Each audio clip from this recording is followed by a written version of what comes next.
Hace unas semanas ya iniciamos la serie de predicación descubriendo la grandeza y la guía de Dios a través de los Salmos. Y este libro es muy emocionante y nos lleva a ver la relación de Dios con sus hijos de un modo mucho más profundo. Así que por favor abra su Biblia y leamos un salmo muy conocido, Salmo 19. Luego de leer, oramos. Leo en la Nueva Biblia de las Américas: los cielos proclaman la gloria de Dios y el firmamento anuncia la obra de sus manos. Un día transmite el mensaje al otro día y una noche a la otra noche revela sabiduría. No hay mensaje, no hay palabras, no se oye su voz, pero por toda la tierra salió su voz y hasta los confines del mundo sus palabras. En ellos Dios puso una tienda para el sol, y como un esposo que sale de su alcoba, se regocija como hombre fuerte al correr su carrera. De un extremo de los cielos es su salida y su curso hasta el otro extremo de ellos. Y no hay nada que se esconda de su calor. La ley del Señor es perfecta, que restaura el alma. El testimonio del Señor es seguro, que hace sabio al sencillo. Los preceptos del Señor son rectos, que alegran el corazón. El mandamiento del Señor es puro, que alumbra los ojos. El temor del Señor es limpio, que permanece para siempre. Los juicios del Señor son verdaderos, todos ellos justos, deseables más que el oro, sí, más que mucho oro fino, más dulce que la miel y que el destilar del panal. Además, tu siervo es amonestado por ellos, en guardarlos hay gran recompensa. ¿Quién puede discernir sus propios errores? Absuélveme de los que me son ocultos. Guarda también a tu siervo de pecados de soberbia, que no se enseñoreen de mí. Entonces seré íntegro y seré absuelto de gran transgresión. Sean gratas las palabras de mi boca y la meditación de mi corazón delante de ti, oh Señor, roca mía y redentor mío. Oh Padre, cuán dulce es tu palabra. Y qué bueno es poder exponernos a ella mientras somos transformados, instruidos, corregidos, edificados, equipados para toda buena obra. Esta mañana ruego, háblanos, trae vida al que todavía no ha nacido de nuevo, trae consuelo al que está en aflicción, vivifica al que se siente caído. Te lo suplico en el nombre glorioso de Jesús. Amén. Amén. Para descubrir la grandeza de Dios, como hemos titulado la serie, Descubriendo la grandeza y la guía de Dios a través de los Salmos, para hacer esto deberíamos empezar por preguntarnos cómo podemos conocer a Dios. ¿Cómo podemos conocerlo? Algunos piensan que podemos conocerle por medio de nuestra razón, deduciendo y especulando. Otros piensan que nuestro conocimiento de Dios brota de la experiencia, ya sea mística o emocional. E incluso hay otros que llegan al grado de negar la posibilidad de conocer a Dios, o incluso muchos niegan la existencia de Dios. Ahora, si el Dios verdadero es el Dios de la Biblia, haríamos mal en pensar que podemos conocerle al subir hasta el cielo con nuestra razón, o que podemos encontrarle en lo profundo de nuestra experiencia humana. No le podemos conocer según nuestra iniciativa. No podemos conocerle según nuestros propios recursos. Si hay alguna manera de conocerle, no es porque nos esforzamos demasiado para hacerlo, ni que hemos encontrado una fórmula especial que nos lleve a conocer a Dios. Si podemos conocerle, es porque Él se ha dado a conocer. Él se ha revelado. Dios, el Creador, es mucho más alto que nosotros, sus criaturas. De modo que necesitamos que sea Él que tome la iniciativa para darse a conocer de manera que nosotros podamos entender. Y si Él no lo hace, simplemente vamos a quedar en oscuridad. Pero gracias sean dadas a Dios que en su gracia Él irrumpe en nuestra experiencia para revelarse. Nos explica cómo es Él, cómo actúa en el mundo y cuál debe ser nuestra respuesta hacia Él. Y mientras desglosamos el Salmo 19, en primer lugar, veremos en los versículos 1 al 6 que Dios se revela por medio de la creación, lo que en la teología se conoce como revelación general. En segundo lugar, veremos del versículo 7 al 11 que Él también se revela de manera especial por medio de su palabra. Y en tercer lugar, en los últimos 3 versículos veremos cuál debe ser nuestra respuesta ante la realidad de la revelación de Dios. Así que me gustaría que usted pueda orar y decirle: Señor, ayúdame a entenderte más, ayúdame a conocerte más mientras meditamos en tu palabra. El propósito de esta prédica es que podamos comprender y disfrutar las maneras en las que Dios se ha dado a conocer y que al contemplar su majestad podamos responder en adoración y reverencia ante Él. Así que yendo a nuestro primer punto, la revelación de Dios en la creación, la revelación general.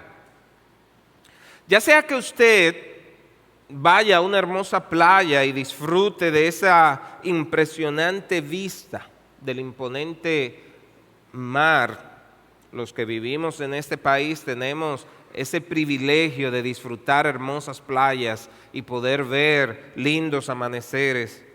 O ya sea que usted vaya a la montaña y se deleite con todas las riquezas naturales que allí pueda encontrar, cosas que también podemos disfrutar en nuestra isla. Ya sea que usted pueda apreciar una noche estrellada o un amanecer hermoso, sea que usted esté en una ciudad llena de edificios y de tecnología moderna, o que usted esté en el valle o en el campo rodeado de coloridas flores y de diversos animales, todo lo que nos rodea nos grita a viva voz: hay un creador. No existe por casualidad. No existe por el azar. Como vimos en la introducción, Dios ha escogido revelarse a todos los seres humanos de un modo general. Y eso, como ya expliqué, en términos teológicos, es lo que se conoce como la revelación universal o revelación general de Dios.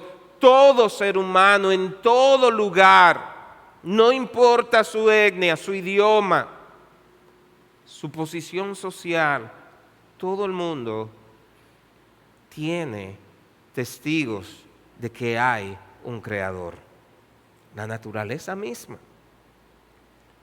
Según los primeros versículos del Salmo 19, la existencia y el poder de Dios pueden verse claramente al observar el universo. El orden, la complejidad y la maravilla de la creación hablan de un creador poderoso y glorioso. ¡Cuánta creatividad! Cuando usted mira todos los distintos tipos de flores, las aves, cuando usted mira cuántas especies en el mar, todo está apuntando a un creador poderoso y glorioso.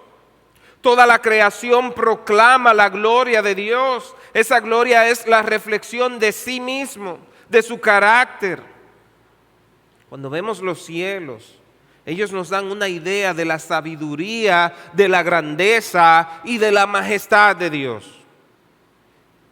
La revelación general tiene el propósito de proporcionar a todas las personas en todas las culturas y épocas una evidencia clara de la existencia de un Dios poderoso y soberano.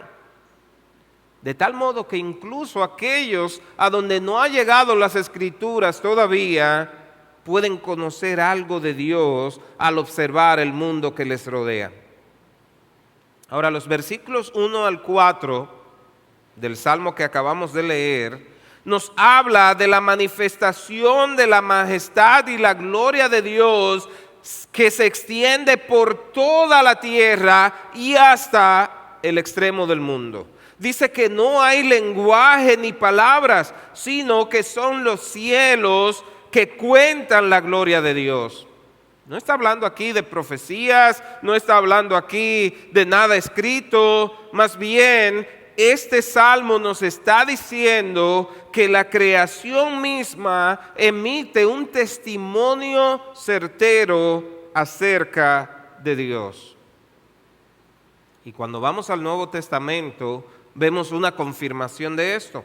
El apóstol Pablo reafirma esta idea en Romanos 1. Allí él explica que desde la fundación del mundo, algunas características invisibles de Dios, como su eterno poder y deidad, se manifiestan en la creación. Sus atributos invisibles se hacen visibles por medio de las cosas creadas, de forma tan evidente que nadie tiene excusa por su rebelión delante del Creador. Nadie. Solo basta ver ese inmenso mar. Solo basta ver el firmamento para darte cuenta de que no es casualidad. Así que, amigo que me escucha en esta mañana, es una gran necedad decir que no hay evidencias suficientes para creer en la existencia de Dios. Desde el amanecer hasta el anochecer, desde la concepción de la vida hasta ver cómo se desarrolla esa vida, desde un diminuto átomo hasta una enorme galaxia, todo vive gritando a viva voz: hay un creador que es digno de toda gloria y de toda honra. Pero como veremos más adelante, el ser humano sigue negando lo evidente, sigue poniendo a un lado lo que está a la vista. Ahora, la segunda parte del versículo 4 y hasta el versículo 6 nos pone el ejemplo del sol, el cual con su alcance y poder refleja el diseño perfecto de Dios. Mire cómo lo expresa el texto, versículo 4.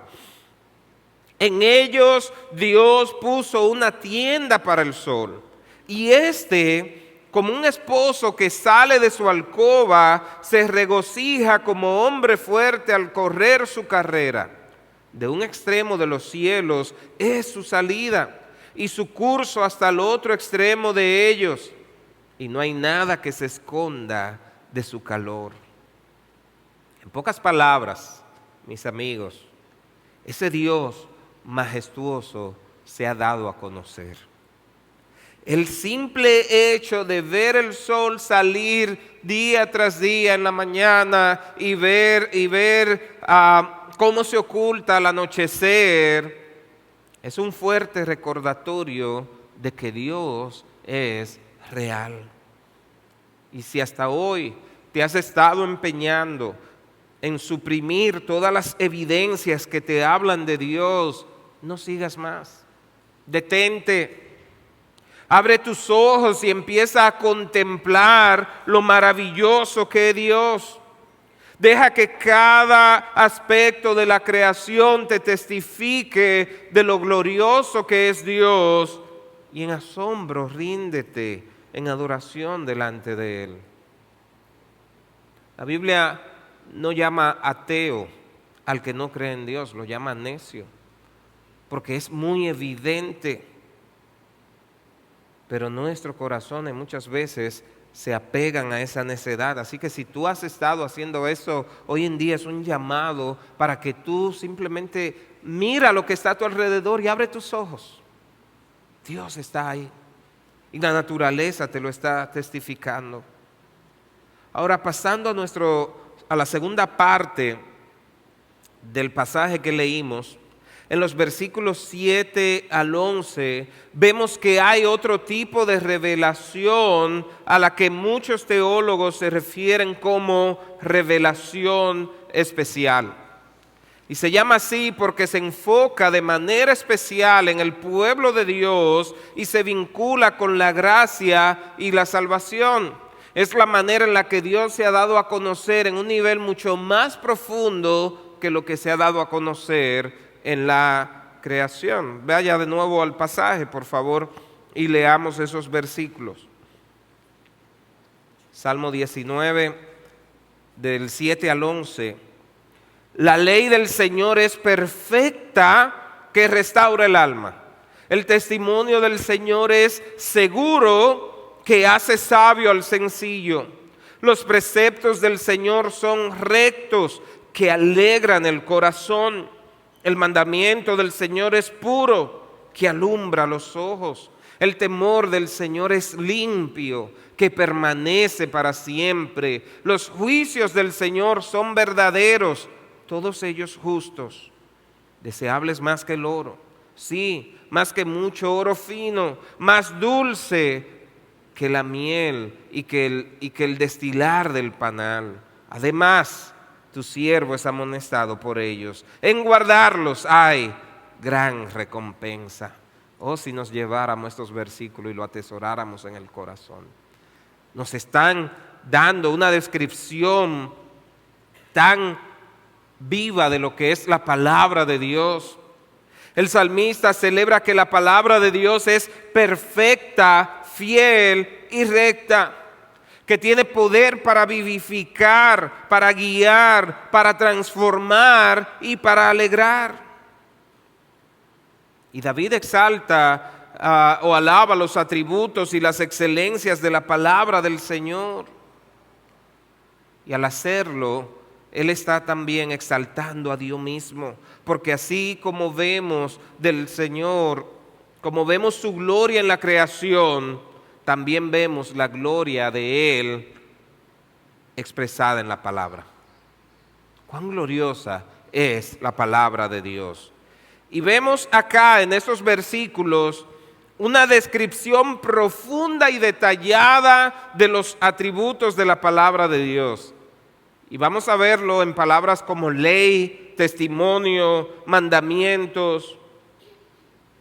Pero también vemos los efectos transformadores que tiene la palabra en la vida de aquellos que se exponen a ella. Empieza diciendo el versículo 7, la ley del Señor o la ley de Jehová es perfecta.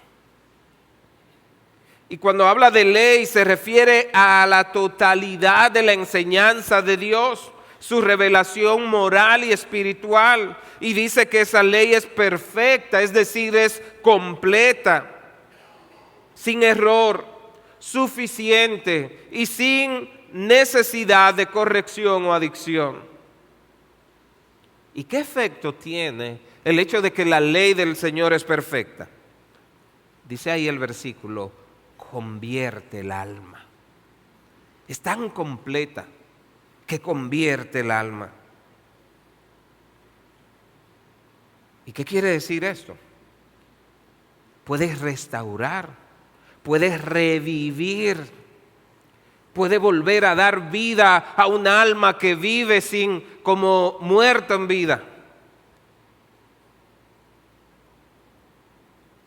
La ley de Dios tiene el poder de transformar la vida interior de una persona, renovando su alma y guiándolo de la muerte espiritual a la vida. Nos cambia desde adentro, orientándonos hacia Dios.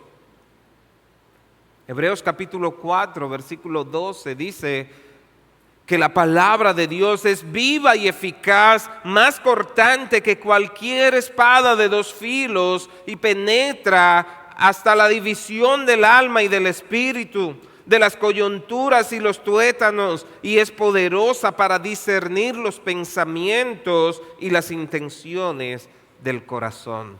¿Qué descripción más poderosa de la palabra de Dios? Cuando dice que la palabra es viva, significa que no es algo estático o muerto, sino que está activa, con el poder de generar transformación, y es eficaz.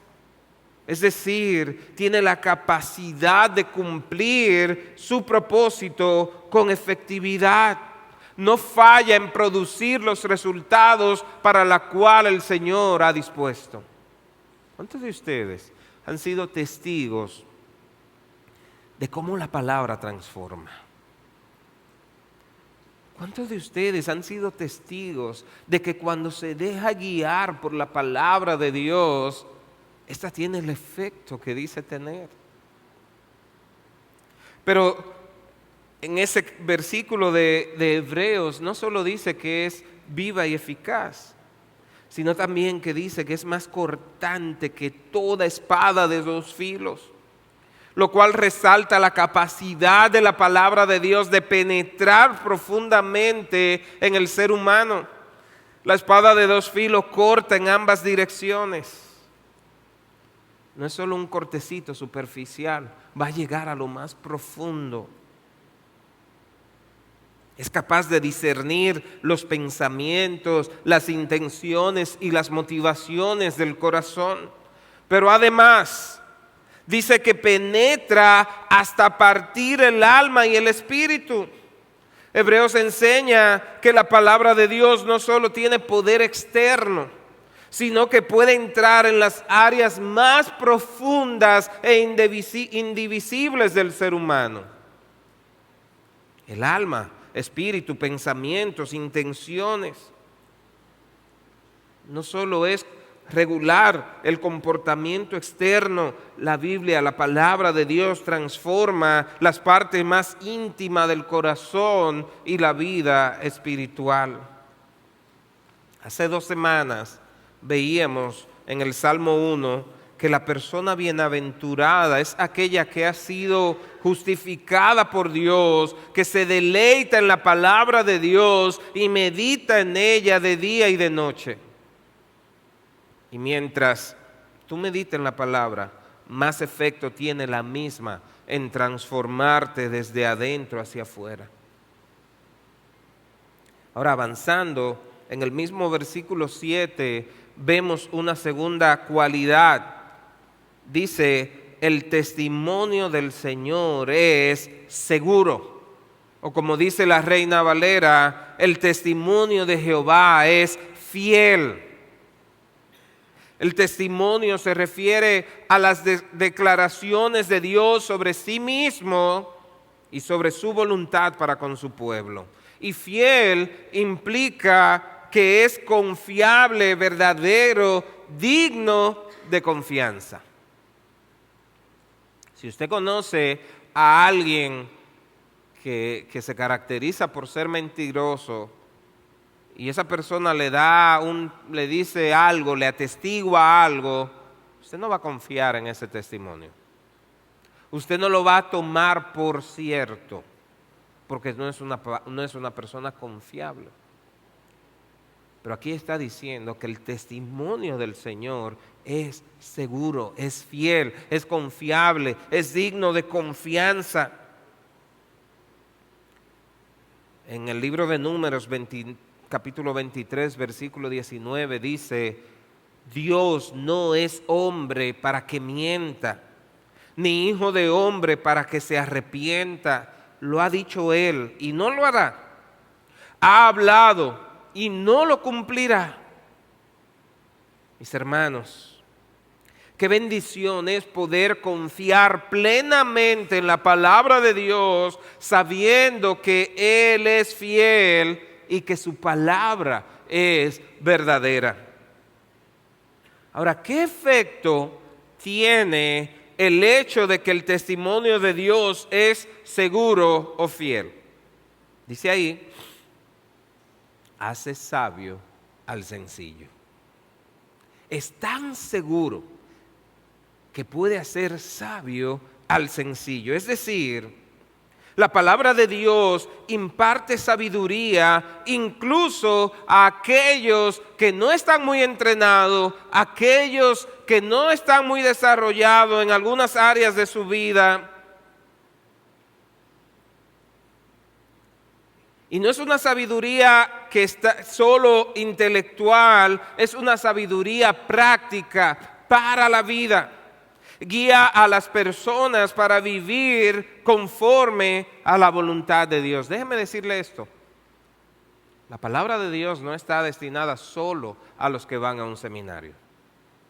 La palabra de Dios no hace sabios solo a los pastores, está destinada a todos, desde niños hasta ancianos, desde los que tienen doctorado hasta los que nunca han estudiado. La palabra de Dios está disponible a todos y es capaz de hacer sabio a todos. El caso es que muchas veces no nos exponemos a la palabra de Dios. Pero si nos expusiéramos a ella, si meditáramos en ella constantemente, si aprendiéramos a amar la palabra de Dios, esta nos va a capacitar de un modo que vamos a ser sabios en medio de un mundo marcado por la necedad. La palabra de Dios va a ser una luz que nos ilumina en medio de un mundo lleno de oscuridad. En el siguiente versículo 8, otra cualidad que agrega es que los preceptos o mandamientos del Señor son rectos. Los mandamientos de Dios son las ordenanzas específicas que regulan la conducta humana. Y cuando dice que son rectos, quiere decir que son correctos, justos y alineados con la verdad moral. Y eso me hizo surgir una pregunta. Si son rectos, ¿por qué nos cuesta tanto asimilarlos? Bueno, primero, porque la naturaleza pecaminosa del ser humano tiende a resistir la autoridad y la obediencia a cualquier mandato, especialmente cuando se trata de los mandamientos de Dios. Nos cuesta. Lo podemos ver desde Génesis capítulo 3. La humanidad ha estado inclinada a la rebelión contra la voluntad de Dios, prefiriendo su propia autonomía, prefiriendo tener el control de su propia vida. Lo que la serpiente no le dijo a Eva era que le iba a ir peor.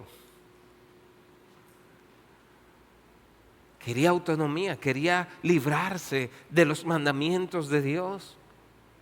Pero ¿sabe qué? Esos mandamientos estaban para darle vida y felicidad. Los mandamientos de Dios no están para hacernos la vida más difícil. Al contrario, los mandamientos de Dios nos van a equipar para vivir una vida gozosa, satisfecha en Dios, alegre. Ahora, Romanos capítulo 8, versículo 7 dice que la mente puesta en la carne es enemistad contra Dios, porque no se sujeta a la ley de Dios, ni tampoco puede. Si tu mente es carnal, si tu mente no está en las cosas del Espíritu, los mandamientos de Dios te van a parecer pesados. Pero también se da el caso de que muchas personas reciben los mandamientos de Dios como gravosos porque asocian el cumplimiento de la ley con un sistema de salvación por obras. Sí, tristemente, a lo largo de la historia de la iglesia ha habido mucho legalismo, imponiendo cosas que la Biblia no dice que sean así. Y mucha gente lo toma como, eso es muy pesado. Pero al final son mandamientos de hombres, porque cuando tú amas la palabra y te das cuenta qué es lo que el Señor pide de ti, tú vas a decir, oh, pero la verdad que esto es para que viva mejor.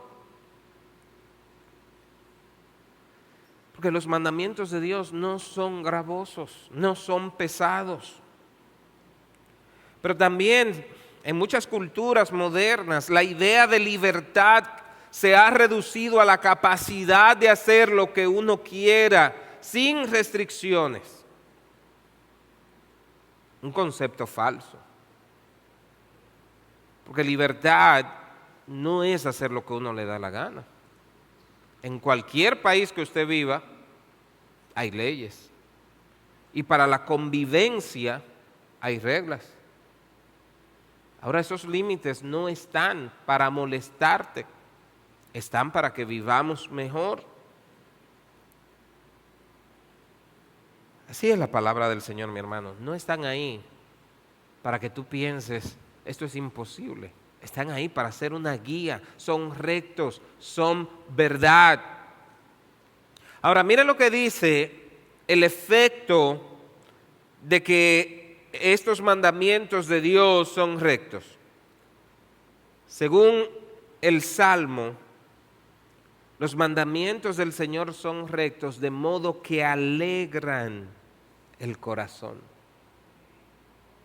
Si la palabra de Dios no te está produciendo alegría, revisa cómo tú la estás estudiando. Porque la palabra de Dios es tan recta que produce alegría, produce gozo. Cuando se entienden y se vive a la luz de la relación con Dios, los mandamientos traen gozo, claridad y satisfacción. El creyente que camina con Dios encuentra que sus mandamientos no son una carga, sino un medio para vivir en armonía con el propósito divino, y esto te va a hacer experimentar paz y gozo en el corazón.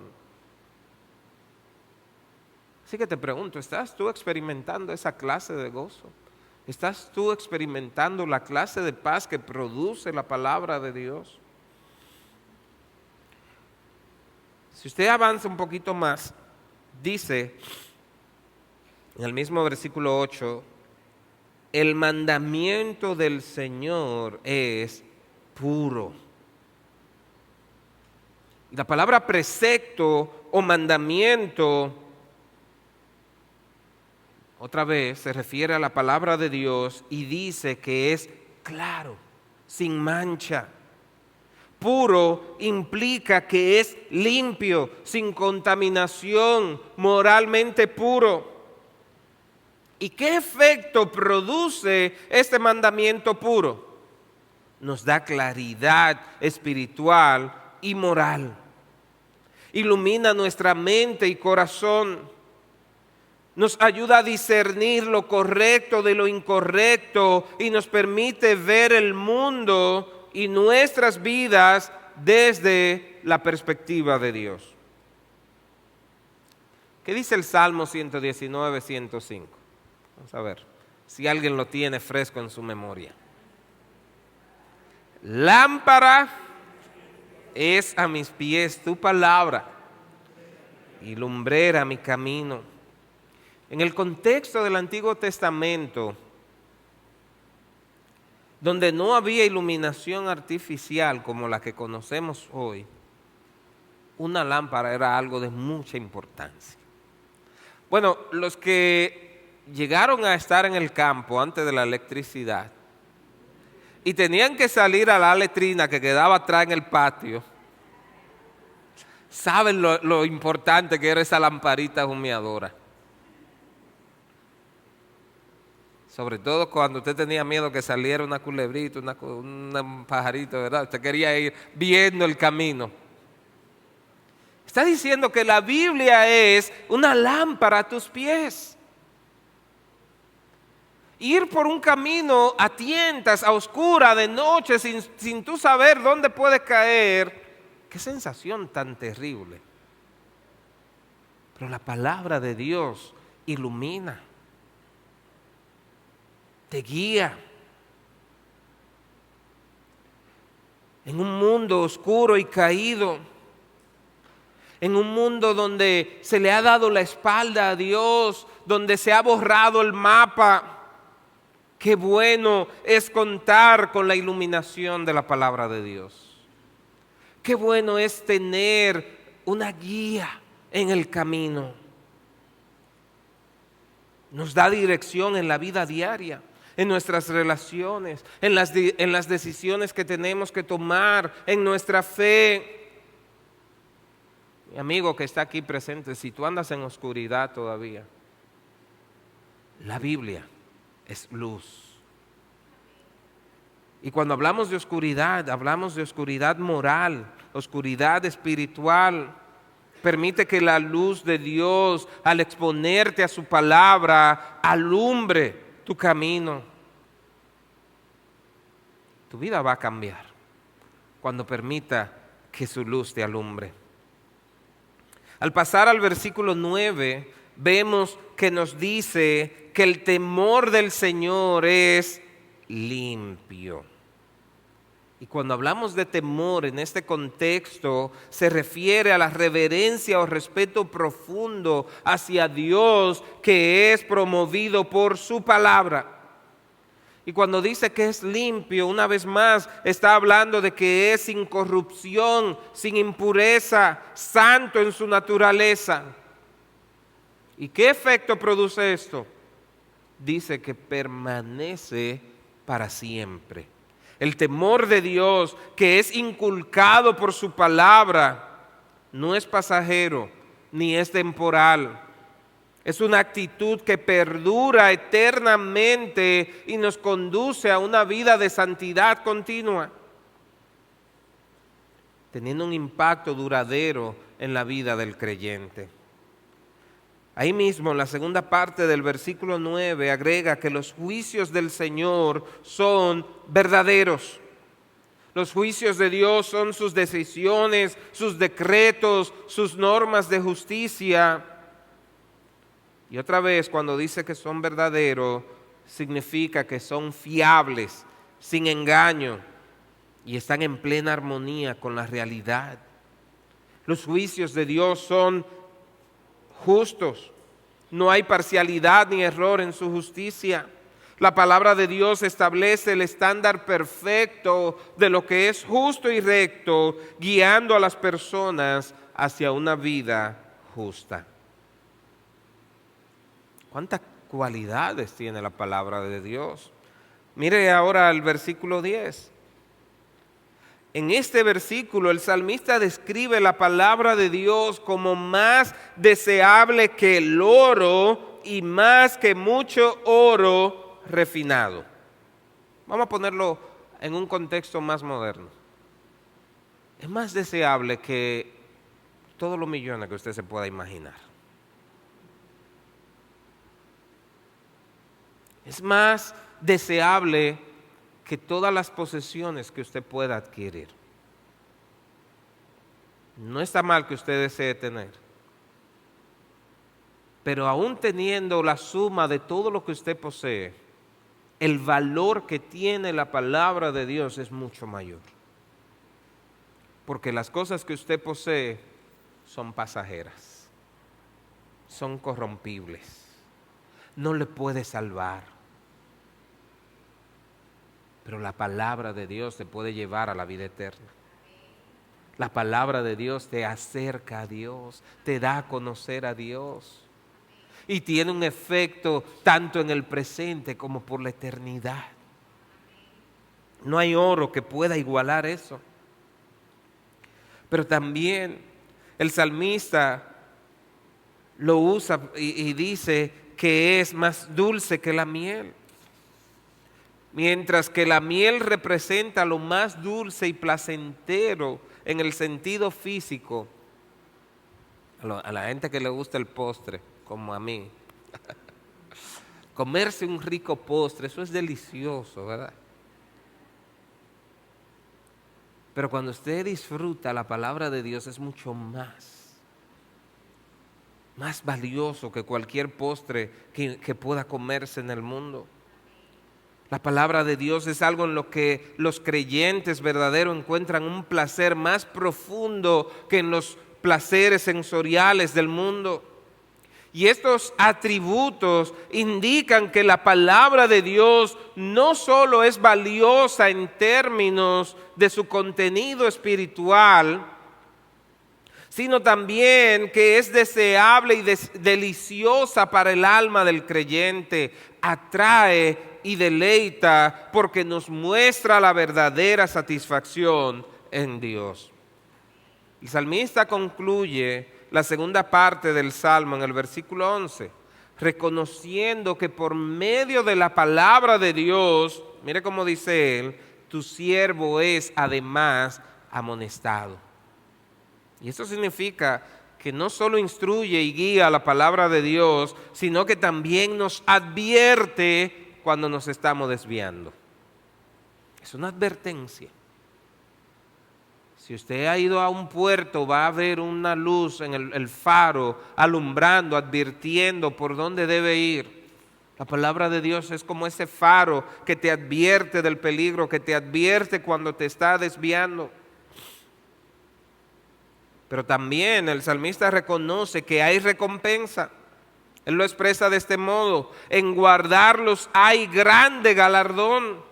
Aquellos que obedecen la palabra de Dios experimentan una gran recompensa. Y esta recompensa no es solo en términos espirituales y eternos, sino también en la vida presente, al disfrutar de la paz y la seguridad que proviene de vivir conforme a la voluntad de Dios. Acabamos de ver en los versículos 7 al 11 que la palabra de Dios es descrita como perfecta, fiel, recta, pura, limpia y verdadera. Y cada uno de estos atributos revela un aspecto de la naturaleza inmutable y santa de la Escritura, y cada una produce efectos transformadores en la vida de los que la obedecen. Restaura el alma, da sabiduría, da gozo, ilumina, da pureza y justicia. Y acabamos de ver cuán valiosa es. Todo esto debe llevarnos ahora a preguntarnos, ¿cuál debe ser nuestra reacción? A la luz de todo esto que acabamos de ver, ¿cómo debemos reaccionar? Bueno, el salmista reacciona o responde con una actitud de humildad, dependencia y súplica. Mira cómo él dice, versículo 12. ¿Quién podrá entender sus propios errores? Líbrame de los que son ocultos. Ante la revelación de Dios, el salmista se da cuenta de su incapacidad para comprender plenamente su propia condición pecaminosa. La creación revela la gloria y la majestad de Dios. La palabra revela su justicia perfecta, y esto hace que el salmista en asombro se dé cuenta cuán limitado es su entendimiento, e incluso él se da cuenta que hay pecados que ni él mismo se ha dado cuenta que está cometiendo. Si usted cree que está libre de pecado, déjeme decirle que aún sin que usted sepa hay pecados por ahí ocultos. Líbrame de los que me son ocultos, clama el salmista. Mis hermanos, mire cómo dice él en el versículo 13. Guarda también a tu siervo de pecados de soberbia. que no se enseñoreen de mí. Entonces seré íntegro y seré absuelto de gran transgresión. La revelación de Dios en la creación nos muestra su poder y majestad. Pero cuando vamos a su palabra, esa revelación especial nos confronta con los estándares morales y éticos de Dios. Pero no para asustarnos, sino para que clamemos y digamos: mírame aquí, Señor, no puedo sin ti. Para vivir esos estándares te necesito y necesito obedecer tu palabra. Capacítame para hacerlo. Al reconocer la santidad de Dios y nuestra tendencia al pecado, debemos pedirle que nos guíe a una vida íntegra y fiel. Finalmente, en el versículo 14, Él dice: sean gratas las palabras de mi boca y la meditación de mi corazón delante de ti, oh Señor, roca mía y redentor mío. Qué bella manera de terminar este salmo. El salmista concluye con una oración que refleja su deseo de que todo lo que piensa, de que todo lo que diga sea agradable a Dios. No se trata solo de evitar el pecado, sino de vivir de manera que incluso sus pensamientos más íntimos y sus palabras sean conformes a la voluntad de Dios. La revelación de Dios, tanto en la creación como en la palabra, debe llevarnos a buscar una vida de santidad, no solo externa, sino también en lo más profundo de nuestro ser. La creación nos inspira reverencia hacia Dios y la palabra nos guía hacia una vida transformada. Nuestra reacción debe ser orar para que nuestras acciones, nuestros pensamientos, nuestras palabras sean aceptables a los ojos de Dios, reflejando su carácter y voluntad. El salmista concluye refiriéndose a Dios como su roca y su redentor. Y esto nos muestra que él reconoce que solo puede vivir de acuerdo con los mandatos de Dios si depende completamente de él. No te esfuerces en guardar los mandamientos de Dios a tu modo o en tus propias fuerzas. Tienes que hacerlo dependiendo de Dios. Y la imagen de Dios como roca expresa firmeza y estabilidad, mientras que la del Redentor señala el hecho de que Dios lo ha rescatado y lo sigue guiando en santidad, dándonos así un cuadro precioso del Evangelio. Cuando hablamos de redención, mis hermanos, hablamos de que hemos sido rescatados de esclavitud. Antes éramos esclavos del pecado, pero su palabra nos guía, nos hace libre, nos ilumina por la obra de Cristo, por medio de su palabra. Así que si tú todavía no has sido liberado, si no has sido redimido, el Señor es poderoso para salvar, para librarte del pecado, para reconciliarte con Dios, para que de ahora en adelante puedas vivir como un hijo de Dios, iluminado por su palabra. Póngase de pie, mis hermanos. Quiero cerrar haciendo un llamado. Primero, a los que aún no se han dejado alumbrar por la palabra de Dios. Si tú estás aquí en esta mañana o si estás escuchando por la transmisión, si tú vives sin la palabra de Dios, estás viviendo en oscuridad moral y espiritual.